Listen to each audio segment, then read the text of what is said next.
L'histoire de l'humanité est marquée par la colonisation, à deux niveaux. De manière récurrente tout au long des derniers millénaires,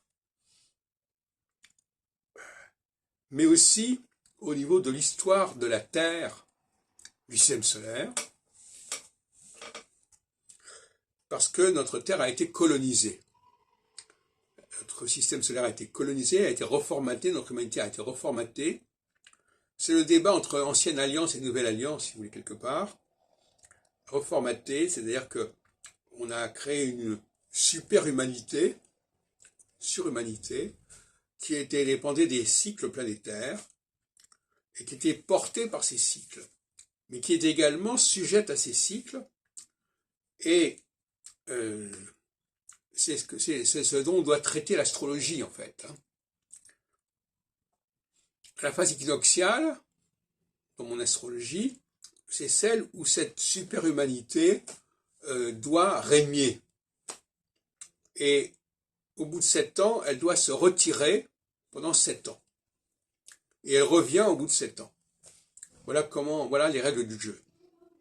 Donc finalement, on ne peut pas étudier l'histoire sans étudier la colonisation. Il y a toujours un enjeu de colonisation, il y a toujours un enjeu de conquête, dans un flux et reflux. Conquête du pouvoir par une classe sur une autre, conquête d'un espace par un autre espace, etc., etc. Et l'astrologie nous parle de la colonisation et de la décolonisation.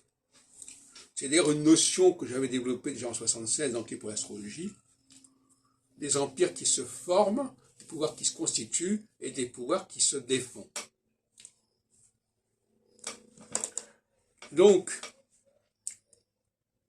l'équinoxialité nous parle du moment où la colonisation reprend ses droits.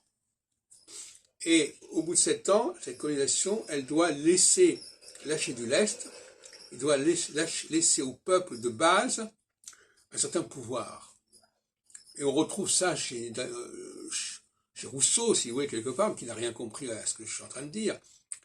Il ne comprend pas que c'est une alternance. Il ne comprend pas que c'est un problème d'alliance qui se fait, qui se défait. L'ancienne alliance est une alliance qui n'est pas structurée. Et la nouvelle alliance, c'est l'alliance qui est astrologique.